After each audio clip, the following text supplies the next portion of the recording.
kind of lost track here, in about 15 minutes. Okay, so first the scan. So what is a scan or analysis? What is an analysis? So through two near-death experiences, I've managed to hone my abilities on analyzing your frequencies. Okay, it's literally something out of the matrix, and it goes way beyond, because this is real. So what I can do is that I can analyze your blueprint or your life history. It's kind of like opening the book of your life. Okay, so I would know more again than Google and Facebook, because those are all, you know, AI analytics, and they ask you questions, they see what you like, and then they give you something similar. Okay, which is very archaic compared to what they should be doing or what we could do on our own. By the way, again, I know a lot about you. I don't need to know your name, your picture, or anything like that.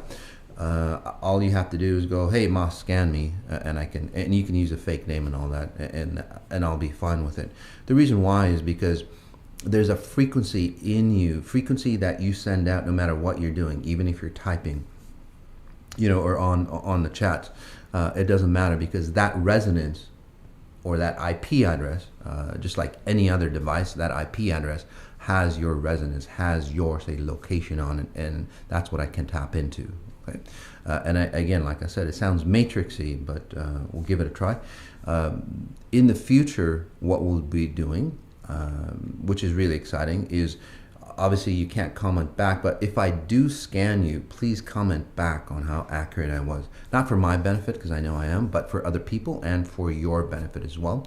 Where you can see, it's like, shit, there is a matrix out there that Mas can tap into. It's like, what is that matrix? And then it allows you to tap into your, say, potential. Okay, we all have this gift. I've just managed to accelerate into a consciousness where I can access it consistently for my benefit, and obviously hundreds of thousands around the world. Also, like I said, if I am scanning you, if you're in that space, okay, just meditating quietly, just getting into the zone, I'll be working on you as well. You can learn a lot from an individual or other people. You don't have to recreate it. There's always some aspect of it that resonates in most individuals. And for those people who are running similar patterns on that, it's highly important, because it's not just the person that I'm working on, but you as well. Okay, it'll help shift you. For those who are new, again, this isn't frou-frou stuff or anything like that. It's more logical than the science or anything that you believe in, because the science and all that stuff that you believe in has a lot of holes. There's a lot of exceptions to the rule on any science that's here at this level, no matter what it is, even including gravity and all that stuff, because we don't know the real details of gravity. I pick that because it's so common sense. Well, gravity works this way and science works this way, but nobody in science really understands how gravity really works. So obviously they're not at the level of consciousness to understand that. So the level of consciousness that I access or I live out of, and pulling many of you upwards as well, there's no exceptions to the rule, right? So the science at that level is pure science, and it works each and every time. Okay? Not in certain controlled situations, again, and that's the beef I have with science, because a lot of people go, well, show me the science. You know, it's like, well, you're the scientist. You know, you need to prove the phenomena of this reality, right? So anyway, let's get started, and then again, we'll work on people, analyze people. Again, I'm not diagnosing you if I tell you something's going on with you. And there's a lot of comments. By the way, I don't need to read all your comments.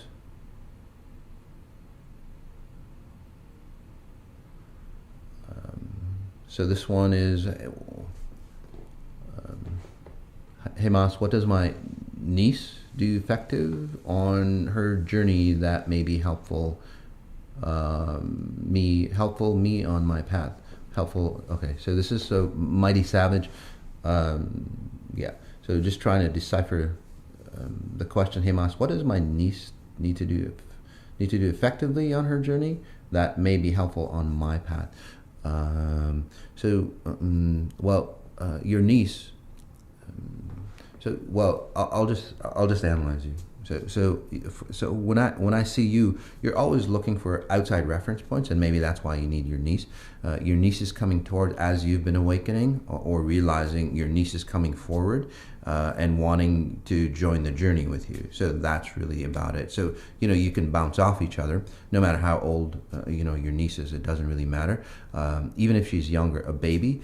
They would run pure frequencies for you. So overall, basically, the reason why you're connecting to your niece is that as you've awakened, you're understanding, say, the flaws or the discrepancies of your family culture. Okay, the distortions, including health patterns and so on, and you go, shit, I don't want that anymore. What's a better way? Your niece, being younger, is going, shit, I don't want that anymore either, and that's the way children are, by the way, right? They have a default status or a default handbook that they go by, and then they freaking compare it to their reality, their consciousness here, and their parents are fucked up and stuff like that, and they're seeing, it's like, damn, it's supposed to be like this, but why is mom and dad like this? And then they ask a ton of questions, and then mom and dad goes, because I said so, because that's the way society does it, because that's the way my parents did it, and you should do it too. And it's like, well, that's not evolution. It's just a recycle of the old shit happening, right? So and that's why the kids ask a lot. It's like, why, mom? Why are we doing this? Why are we doing this? Why are we doing this? Well, that's the reason why. So parents overall, and I'm not blaming parents, because that's all we knew, but now there's new ways or new observations on how to handle or how to help kids elevate themselves. So the same thing with you, with your niece. She's gravitating towards you more as a parent role, because you run a higher frequency on that. So it's really nice job for you. So you can learn a lot from her. Okay? And again, just like you wanted to escape from your parents, that's the family pattern. Your niece is wanting to escape from hers.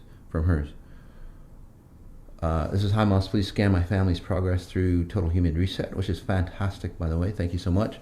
Especially me and my daughters. Thank you. So this is Sonia. So Sonia, you are really doing fantastic, like you said. But you whatever work that you've done with me, again, is pushed you to clean out or get situated and then get confident, because in the past you had no confidence, especially when you were like 18, 19, 20. There was just no confidence. You had an identity of somebody else, literally, because again, you had no identity of your own. You'd always like latch on to people or hold on to people or need people, never feeling comfortable alone, because it's just a void or emptiness. And so you've cleaned up all that stuff. So that's what you've used exponential intelligence for, which is fantastic. And that's, but that's the minimal thing. Most self-improvement, no matter what it is, I'm not going to name names, but the biggest names out there, that's what they do. That's their whole logic, is like, well, you spend your whole life working on this, or even psychology and all that, right? You would spend like 2 decades in therapy, and you're still messed up dealing with the same problem that you had before you came. With exponential intelligence, again, for you, in a very short time, you've cleaned all that out. So now Total Human Reset that we're running right now is that, shit, I'm good, but how can I be better now? Now that I'm fantastic, is like, how can I improve myself? How can I be better? How can I get youthful? And that's what you're looking at. It's like you're going back and you're going, shit, I missed half my life, and that's where I'm helping you with, wherever you are.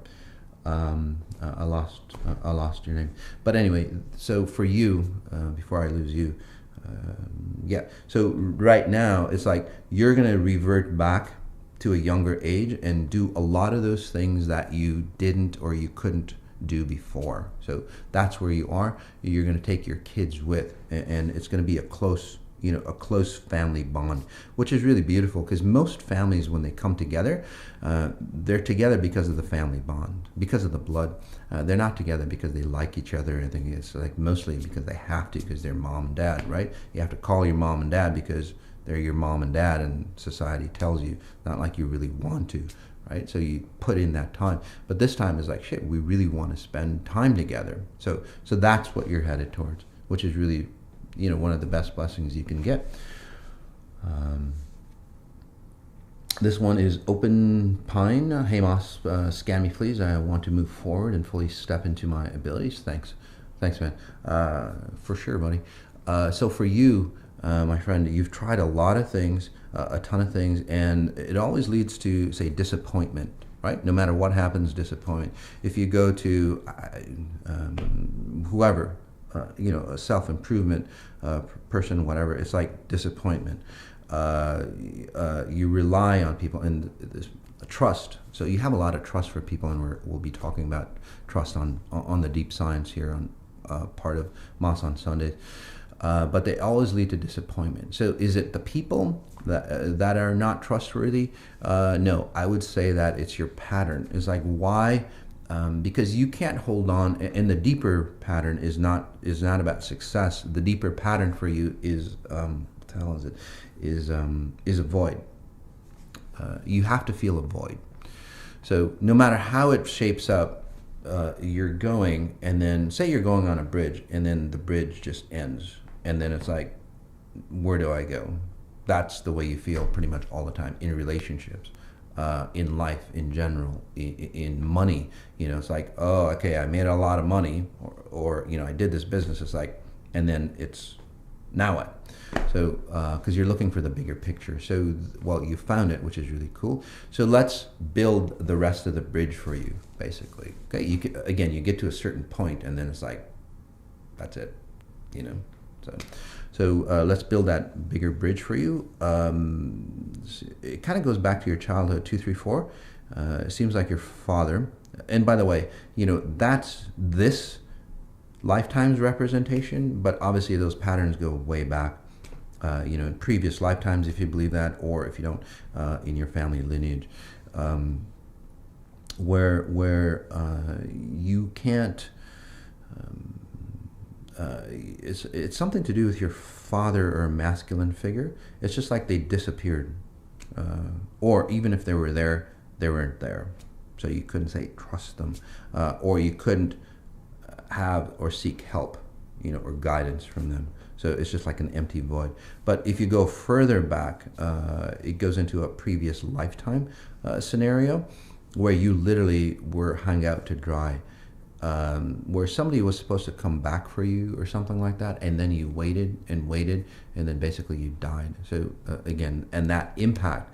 So when those types of things happen, say like you die that way, and you're going to die, you basically cycle the last few moments of that, say, time space in your no time, or in your spirit identity, or I would call it your pure presence. So that cycle keeps cycling back, and then this is the same pattern, and again, working on you all with that. So this is the same pattern that where say that you've been shot in the back, or you've been shot, you're going to die. Okay, getting shot somehow, you're going to die, and then your spirit basically leaves before you physically die. It creates an imprint on your identity, your timeless identity. You basically leave, and the last moments of your, say, life here, your existence, before you disconnect completely between your higher self and your physical body, that last moment gets imprinted on your identity, and you basically get sucked in a vortex on the other side, in another consciousness on the other side. There's a lot of science behind exponential intelligence. I encourage you to look at that XI lecture series or podcasts to give you the science behind it, because again, it makes a hell of a lot more sense than the logic here each and every time. Okay, and that's where psychology, and again, psychology, NLP, and hypnosis, and self-improvement, all those things are fantastic, but they don't go to this base level, or the foundational level, or as I call it, your DNA or genetic makeup. And I say it changes your genetic makeup because many of you have had so many changes. It's like, shit, my DNA changed. So that's where I got the idea, by the way. This is where people start to, age younger. This is where they don't age like their parents. This is where they don't look like some of the illnesses that they have of their parents and so on. They don't have the body shape or illness distortions like their parents. Literally, those things change so fast. A lot of people on Total Human Reset really loving it. So thanks for that, guys. Very great. Boy, there's so many people.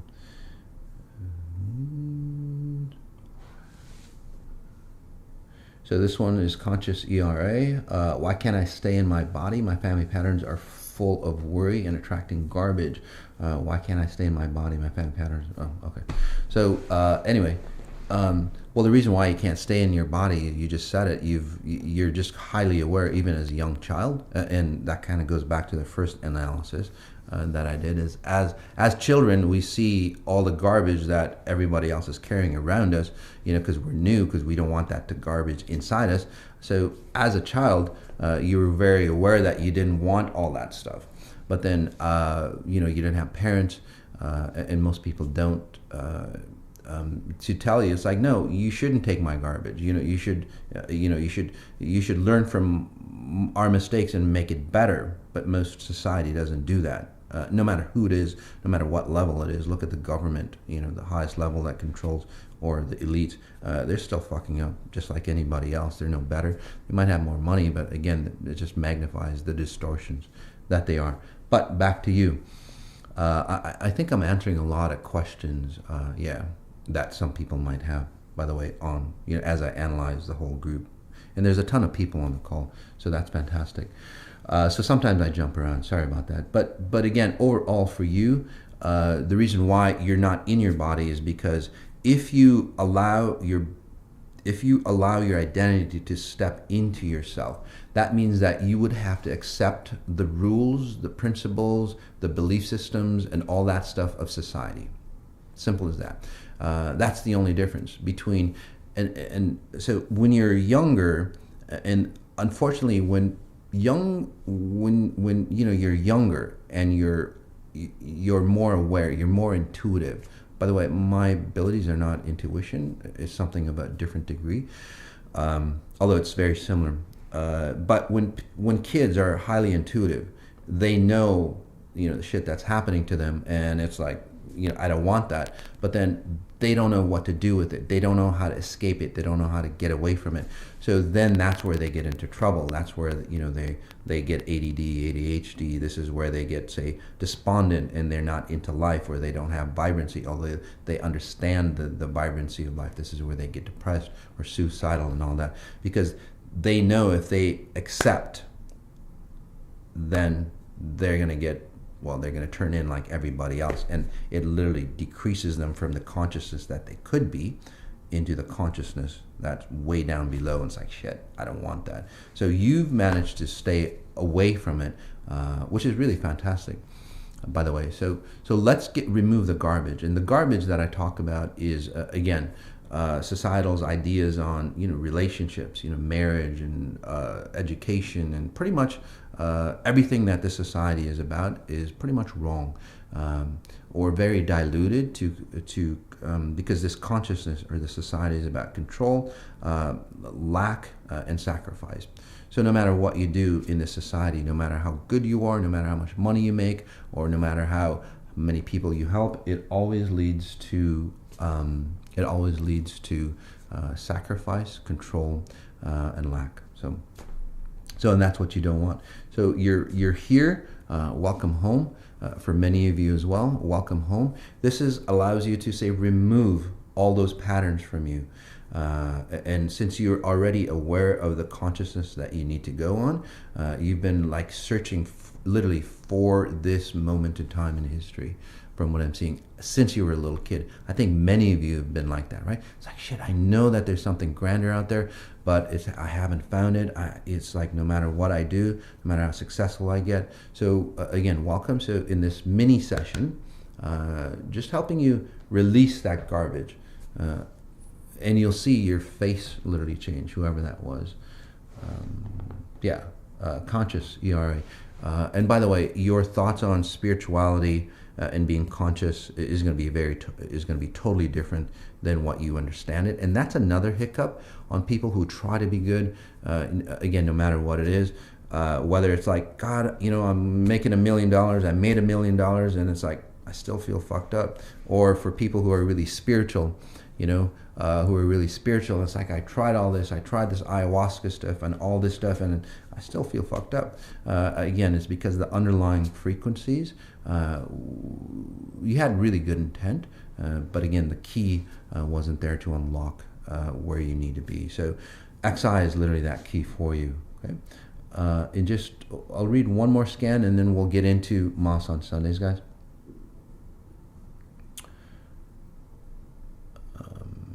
Let's see. There's so many people here, guys. Sorry.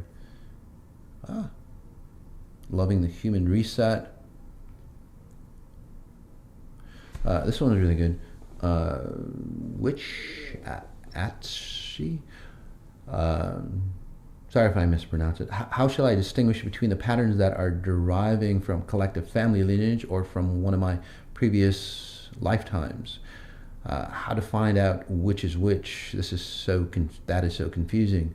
Well, they're both the same. Doesn't really matter because, you know, your previous lifetimes, for example, your family pattern tree literally parallel each other. They parallel each other. So what you experience in your family is a reflection of what you experienced in a previous lifetime. So for you, it's always about standing beside yourself, literally. No matter what you're doing, you're always standing beside yourself. So, you know, making love, I don't know, making a cake, doing whatever with people, you're watching yourself do the actions that you do. So that's what your real core issue. So and then what you're doing on top of that is you're trying to find, say, an identity outside of yourself to say rectify the problem. So you'll never find that because it's always something outside of yourself, your previous lifetime, your family lineage, or whoever that might be out there. By the way, you absorb a lot of people's identities for a different reason than most. Most people want to absorb other people's identities because they want to be burdened, because they think it's beneficial for them to ascend. Again, a religious paradigm, that's not true. But for you is like you literally pull in people's frequencies, and you try them on, like you try somebody's clothes on. It's like, shit, it doesn't fit me, and then you give it back to them. That's why your relationships are, you know, they don't last long. By the way, in the past they did, but over time you've gotten well aware of, say, what type of style you like. You know, that clothes example. It's like. And then now you're getting to the point, again, because of XI, it's like, shit. And that's what's messing you up. It's like, oh, I wanted to try them on, but I just know that I'm not going to like that style. That's not my style of life or consciousness. So you don't even try, and that's what's really confusing you. You're trying to find, it's like, well, shit, now where do I go? You know, so again, don't go anywhere. Just observe for you, because you want to always, again, find yourself, escape yourself to find yourself. So what I'm doing is just pulling you back into your identity, so you'll feel really constricted in your chest. Okay, it's almost like a death space for you because you probably died in a previous lifetime, or your family. Oh, your family has heart conditions and all that stuff. Yeah, as well. That's their major theme of death, by the way. Circulation issues where literally they just stop breathing, or the heart stops pumping, or whatever just stops. Okay, so for you, removing that, and then you can say step into your body without, say, that experience of death, basically, or suffocation, because you've tried that a couple times from what I'm seeing. It's like literally you go and step into your body, you suffocate, and it's like, I gotta get out of here. Although it might feel like a love experience for you, like say you loved somebody, because love allows you to step into your body. And I know this isn't a lecture on love, but just briefly, because February's coming up, next week, guys, it's on Valentine's Day, and so we're going to talk about that, redefining Valentine's Day, so you can find love the XI way, exponential intelligence way. But overall, love is such a fantastic, love is a magnifier, just like anything that's abundant, it's a magnifier. So when you start to love somebody, you start to see the incongruencies of your garbage or the incongruencies of your life. And that's why over time love erodes, because people start to project that that person is destroying them, or that person is not me. And that's why people go, well, that person is a reflection of you. And it kind of is true, but again, there's more science to that. But basically, love is a magnifier, just like money is a magnifier for you. It magnifies the weaknesses that you are, not there to destroy you, but then people don't know how to handle it, right? So for you, again, and many others, what happens is that as you get connected to through love or money or whatever it might be, you start to magnify the incompleteness that you are, or as you step into your body, you basically remember the past where you were suffocated or something to that effect, and it's like you have to escape. So anyway, love, like I said, is a magnifier. It shows you your weaknesses, your incompleteness, your incongruencies. But then we don't know how to handle it. We don't know how to resolve it. So we do all these things that we've learned that don't work, and it's like, shit, it still didn't work. Well, it's because those things didn't work. And then what else we do is like we try to bury it. It's like a weakness shows up. It's like, that's not me. We bury it. Right? We don't want to even look at it. And again, it just festers, and then it creates cancers and, of the mind, the consciousness, your belief systems, and then sometimes, physical cancers. So again, because it's a magnifier, it wants you to go, say that you're love level 4. You need to go to the next level, level 5 or 6, right? To get to the level 5 or 6, love is just showing you, it's like, hey, shit, you got to let go of this stuff before we allow that before you enter in to this next level. And it's like, okay. And then most people go, no, that's not the reason why. I'm going to keep that garbage, and I'll just stay in level 5. And then again, you can't stay at a level. You either go up or down. Okay. So when you see all the indiscrepancies that are coming out for you, acknowledge them. Notice that it's a pattern that you're running, although somebody else might be doing it to you. It's a complementary pattern that you're running, and then it allows you to leave it behind, and then you go to the next level. Basically, that's what XI is, right? XI basically shows you the intensity very quickly on all the patterns that are incongruent, that are keeping you down, and then all you have to do literally is go, yeah, that's the pattern. I need to let go of it. And as soon as you let consciously, or actually heart-wise, deep down, there's an innate saying, yes, I need to let go of that. As soon as you hit that plateau, or that say awakening, it's just like boom, you pop up, and that's where XI works so well, and that's where people can change their life in the 18 days. So we'll go on to the next segment of the show, which is the deep science, and this is. And the logic that I talk about literally has no exceptions to the rule. Lower level logic, even including science, has all these exceptions to the rule. So this is exponential intelligence, pretty much the highest level logic that you can use. So although you might go, well, it's not going to work on this, and if we had a conversation back and forth, I could explain to you why. Because it's only one way. By the way, it's not religious or anything like that, but Jesus said that there's only one way, and that got messed up as well. It's like you had to go through Jesus. He wasn't saying that. He was just saying that there's only one way to awaken or be abundant or be complete or be healthy, no matter what it is, or understand, say, a Godhead, if you're into that stuff. Again, I'm just giving you the science behind that religion. He didn't say you have to go through me, but that one path was you have to awaken to the reality that this isn't you. That's all he was saying. Basically, from my point of view, is like you have to awaken to how you're rendering your identity in space-time. The closer you are to the present moment time, not based on your clock or your phone, but the universal clock, space-time, the grander you are, the more abundant you are. Okay, so that's just a different